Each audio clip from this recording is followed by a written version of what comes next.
Last video में एक viewer ने कमेंट करी है कि भाई पावर लिफ्टिंग करनी है, 19 ईयर्स का हूँ तो डाइट क्या लूँ। तो बस तो बना देते हैं आज का टॉपिक। आज ही का टॉपिक है पावर लिफ्टिंग के अंदर डाइट कैसी होनी चाहिए। तो पॉइंट बाय पॉइंट हम सब कुछ कवर करेंगे, मैं सब कुछ समझा दूंगा अच्छे से। मैं डाइट में क्या लेता हूँ ये भी रिवील कर दूंगा, ठीक है। और स्टेप बाय स्टेप समझेंगे कि डाइट का रोल क्या है और डाइट होनी कैसी चाहिए, ठीक है। तो शुरू करते हैं। अब पावर लिफ्टिंग के अंदर डाइट का रोल क्या है। देखो, एक नॉर्मल इंसान भी अगर अपनी लाइफ जीता है तो उसको डाइट तो चाहिए, फूड तो चाहिए, खाना तो चाहिए। तो मैं पहले काम करता हूँ, एक बहुत बड़ी मिथ को बस्ट कर देता हूँ और सब समझा देता हूँ एक बार अच्छे से बेसिक्स के हिसाब से, ठीक है। तो पॉइंट 1 है इंट्रो और बेसिक्स। देखो, इंडियन डाइट के अंदर कोई कमी नहीं होती। इंडियन डाइट बेस्ट डाइट होती है, ठीक है। इंडियन डाइट बहुत टेस्टी भी होती है। सबने खाया ना, कड़ी चावल, राजमा चावल, छोले भिंडी, जो पसंद है, ठीक है। तो इंडियन डाइट के अंदर प्रॉब्लम ये होती है कि इंडियन डाइट के अंदर प्रोटीन का कंटेंट हर थाली के अंदर कम रहता है, जो इस डाइट को अनहेल्दी बनाता है। अब समझो क्यों। अकेला अगर कार्ब्स है प्लेट के अंदर और प्रोटीन वगैरह नहीं है तो ये थाली अनहेल्दी है। कार्ब्स बढ़ेंगे, आपका शुगर स्पाइक बढ़ेगा। शुगर स्पाइक बढ़ेगा तो आप डायबिटीज़, हाई बीपी और हार्ट प्रॉब्लम्स की तरफ जाओगे, जो आज इंडिया में आई थिंक बहुत कॉमन है ना। तो इंडियन डाइट के अंदर अगर आप लोग प्रोटीन ऐड कर लोगे तो आपकी डाइट एकदम सही हो जाएगी। अब जरा स्टेप बाय स्टेप समझते हैं कि हमें प्रोटीन वगैरह ऐड कैसे करना है। देखो, ये समझो, आपकी डाइट के अंदर मिल्क से बने सामान को, जैसे कि पनीर, दूध, घी, इन सबको ऐड कर सकते हो। एक अच्छा वे प्रोटीन का सोर्स ऐड कर सकते हो, ठीक है। और बीन्स को ऐड कर सकते हो। दाल के अंदर प्रोटीन होता है, ये मुझसे कोई मत कहना। देखो, समझाता हूँ सब लोग क्यों बोलते हैं कि दाल अच्छी नहीं है। अच्छा सॉरी, दाल तो बहुत अच्छी है, दाल में प्रोटीन क्यों नहीं है। देखो, ऐसा समझ लो कि एक रोटी के अंदर हमें माइक्रोस मिल जाते हैं, ठीक है। पर रोटी के अंदर माइक्रोस बहुत कम अमाउंट में होते हैं। अकेली रोटी भरपाई नहीं कर पाएगी, ठीक है। रोटी बहुत बड़ा कार्ब का सोर्स है, उस कार्ब के सोर्स के अंदर ना के बराबर माइक्रोज होते हैं, ठीक है। तो अब इन माइक्रोज का काम क्या होता है, देखो। तो रोटी के अंदर माइक्रोज है पर बहुत कम लेवल पर है, ठीक है। ऐसी दाल के अंदर प्रोटीन तो होता है पर बहुत कम और इनकम्प्लीट। दाल के अंदर जो प्रोटीन होता है वो इनकम्प्लीट होता है। अब ये बोल देना कि भैया हम तो दाल से ही प्रोटीन लेंगे, ये सेंस नहीं बनाता, ठीक है। जो सेकंड पॉइंट है वो है कि आपको पहली बात कैलोरीज लेनी कितनी चाहिए। देखो, कैलोरीज का मतलब होता है एनर्जी की यूनिट। खाना हमारी बॉडी में जाता है और एनर्जी में टूट जाता है। हमें हर दिन कितनी एनर्जी चाहिए, हमें हर दिन कितनी एनर्जी चाहिए, कितनी कैलोरीज चाहिए, उसी को बोलते हैं मेंटेनेंस कैलोरीज, ठीक है। अगर मान लो मेरा वजन अभी 75 kg है और मुझे ऐसा ही रहना है बिल्कुल, ठीक है, तो मुझे कितना खाना होगा उसे कहते हैं मेंटेनेंस कैलोरीज, ठीक है। तो काफ़ी लंबा चौड़ा फॉर्मूला होता है, लिख लो, मैं याद करा देता हूँ या तो, ठीक है। तो मेल्स के केसेस के अंदर हम मेंटेनेंस कैलोरी निकालते कैसे हैं। तो देखो, पहले आप एक काम करो, अपने वेट को केजी में लिख लो, अपनी हाइट को सेंटीमीटर में लिख लो और अपनी उम्र को साल में लिख लो। हालांकि इतना गधा तो कोई नहीं होगा कि उम्र महीने में बताएगा, पर फिर भी उम्र को साल में लिखना है, ठीक है। अब अपनी वेट जो केजी के अंदर है उसके अंदर 10 मल्टीप्लाई करो। अब इसी के अंदर तुम्हें कुछ जोड़ना है। क्या जोड़ना है? अपने हाइट को जो सेंटीमीटर में तुमने लिया है ना, उसको 6.25 से मल्टीप्लाई करो। जो आंसर है वो भी इसमें जोड़ दो, ठीक है। अब इसमें से माइनस करना है क्या? 5 को इंटू कर दो अपनी एज से। तुम्हारी एज कितने साल की है, जैसे 19 साल, 20 साल, 17 साल, उसे 5 से इंटू करो। जो आंसर आता है वो इसमें से माइनस कर दो। अब एंड में जो भी आंसर आया है उसमें 5 जोड़ दो। जो आंसर है वो है मेंटेनेंस कैलोरी मेन के, है ना, मेंटेनेंस कैलोरीज। जो आंसर आया है वो है मेंटेनेंस कैलोरीज मेल के केस में, ठीक है। अब चलते हैं फीमेल के केस में कैसे निकालते हैं मेंटेनेंस कैलोरी। फीमेल्स के केस के अंदर मेंटेनेंस कैलोरी निकालना बिल्कुल सेम ही होता है, हल्का सा चेंज है बस। कैसे? फीमेल्स अपने वेट को जो केजी में आता है, ग्राम में नहीं, ठीक है, जो वेट केजी में आता है उसको मल्टीप्लाई कर दें 10 से। अब इसके अंदर जोड़ दें 6.25 इंटू देयर हाइट। उनकी हाइट कितने सेंटीमीटर में, इसको 6.25 से मल्टीप्लाई करें और इसको भी जोड़ दें। और अब इसमें से माइनस कर दें अपनी एज से 5 को मल्टीप्लाई करके। तुम्हारी एज कितने ईयर्स की, उसे 5 मल्टीप्लाई करो और जो आंसर आया है उसमें से माइनस कर दो। अब अलग से और क्या माइनस करना है? जब इन सब से आंसर निकाल लोगे तो उसमें से -161 और करना है। तो ये होती है फीमेल मेंटेनेंस कैलोरीज, ठीक है। मेंटेनेंस कैलोरीज का कॉन्सेप्ट समझ चुके हो। अब चलते हैं पॉइंट नंबर 3 पे।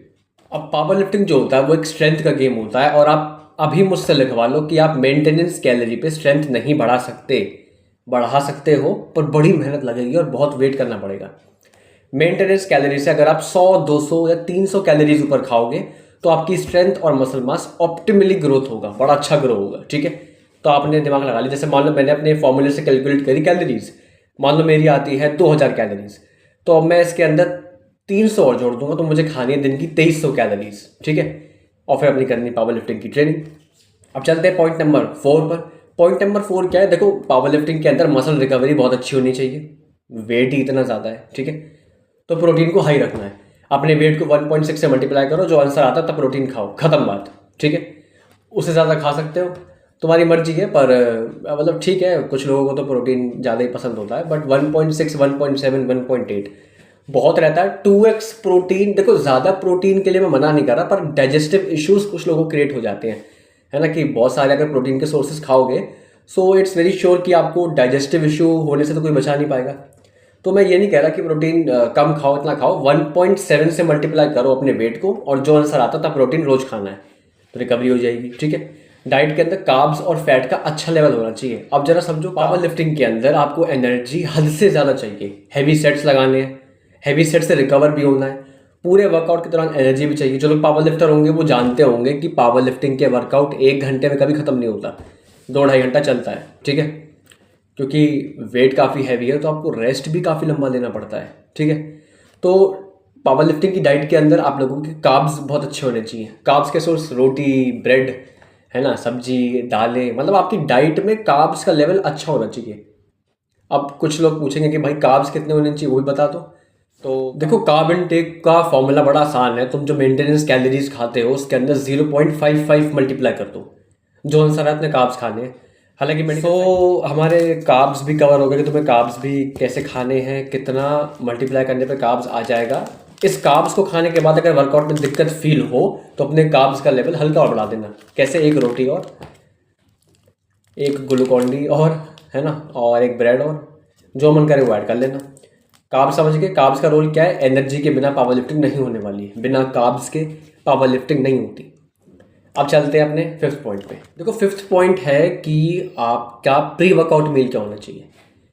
देखो, आप वर्कआउट से पहले जो मील ले रहे हो बहुत ज़्यादा डिपेंडेंट है कि आपका वर्कआउट कैसा जाएगा। आपका प्री वर्कआउट मील ऐसा होना चाहिए जो जल्दी डाइजेस्ट हो जाए, अच्छे कार्ब्स का आपको सोर्स भी दे दे और ब्लोटिंग फील बिल्कुल ना कराए, ठीक है। जैसे मैं जब वर्कआउट पे जाता हूँ तो वर्कआउट पे जाने से पहले मेरा एक शेक होता है, 1 गिलास, वही पी जाता हूँ और मेरा वर्कआउट बहुत अच्छा जाता है। अच्छा, पावर लिफ्टिंग के अंदर क्रैशेस नॉर्मल है, कभी ना मतलब डीमोटिवेट सा मत हो ना, क्योंकि बड़ी लड़ाइयाँ अच्छे खिलाड़ियों को ही मिलती है, रिमेंबर, ठीक है। पावर लिफ्टिंग के अंदर कभी कभी ऐसे दिन हो सकते हैं कि एनर्जी फील ही नहीं हो रही, वर्कआउट खराब हो गया, नो वरीज, चलता है, ठीक है। हर दिन बॉडी 100 नहीं रहती, कभी 90 भी रहती है, 80 भी रहती है, 70 भी रहती है, और वापस 105 भी हो जाती है, रिमेंबर, ठीक है। चलते हैं पॉइंट नंबर 6 पे।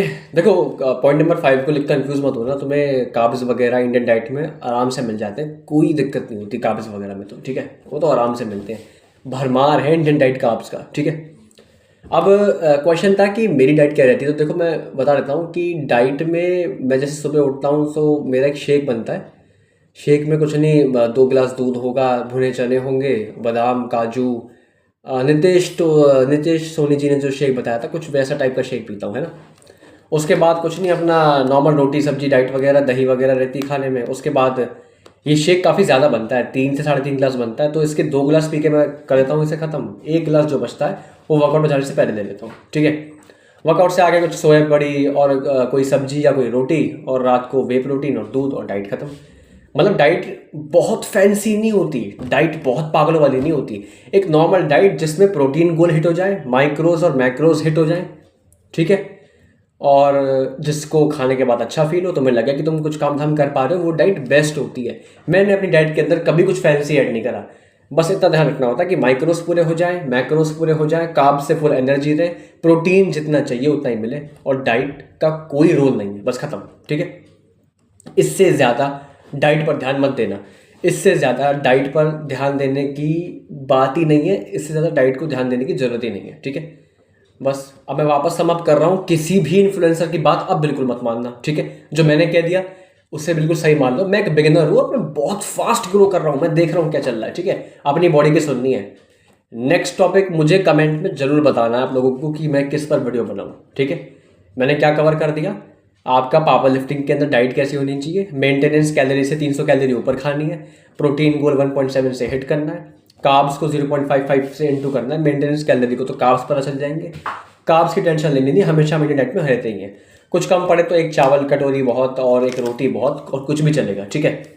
उसके बाद बहुत फैंसी डाइट नहीं, नॉर्मल डाइट लो अपनी, और प्रोटीन का गोल हिट करना है हमेशा। इस बात पर ध्यान रखना, कार्ब्स हमेशा कवर हो जाते हैं, माइक्रोज हमेशा कवर करने के लिए कोई मल्टीविटामिन, और जॉइंट्स की हेल्थ का ख्याल रखने के लिए ओमेगा 3 तो भाई बिल्कुल खरीदना है। इंडियन डाइट में ओमेगा 3 नहीं मिलता unless you are a non vegetarian, ठीक है। मैं वेजिटेरियन हूँ और ओमेगा 3 मिलना बड़ा मुश्किल लगता है मुझे, तो ओमेगा 3 का तो मैं सप्लीमेंट लेना ही पड़ेगा। वीगन हो तो एक एल्गी बेस्ड ओमेगा 3 आता है, वो भी ले लेना, ठीक है। ओमेगा 3 लेना ही पड़ेगा पावर लिफ्टिंग में, जॉइंट्स की बैंड बच जाती है, ठीक है। और ज़रूरी भी है, सिर्फ जॉइंट्स का रोल नहीं, ओमेगा 3 के बहुत रोल होते हैं, ठीक है। सो फाइनली ये थी पूरी वीडियो कैसी लगी जरा कमेंट में ज़रूर बताना, लाइक सब्सक्राइब शेयर कर देना, इस इन्फॉर्मेशन को कहीं ना कहीं नोट कर लेना। रिमेंबर, मैंने जो आज बताया है वो 100% सही है, मान सकते हो। क्यों? क्योंकि वो मैंने माना है, वो बिल्कुल काम करा, लोगों को बताया है, वो भी काम करा, ठीक है। पावर लिफ्टिंग कोई भी बड़ा आउट ऑफ द ब्लू कोई ऐसी चीज़ नहीं होती है। पावर लिफ्टिंग बहुत नॉर्मल और बहुत कॉमन स्पोर्ट है, ठीक है। चीज़ों को कॉम्प्लिकेट ना करना और सिंपल करना इस चैनल का काम है। और हाँ, कुछ लोग अगर कमेंट में बोलते हैं कि भाई तो पावर लिफ्टर है, ये सब क्या डालता रहता है, 8 फिक्सेस 9 फिक्सेस। भाई मेरे चैनल के डिस्क्रिप्शन में जाना, मैंने वहाँ पर लिखा है कि मैं एक पर्सन हूँ जो पावर लिफ्टिंग करता है और जो अपने पर्सनल एक्सपीरियंस शेयर करना चाहता है, ठीक है। पावर लिफ्टर का मतलब ये नहीं होता कि हर वीडियो सिर्फ प्लेट, डंबल, डेडलिफ्ट, बेंच और स्क्वाट की रहेगी, किसी और टाइप की भी हो सकती है। मेरा काम है गाइड करना, पावर लिफ्टिंग मुझे पसंद है, ठीक है।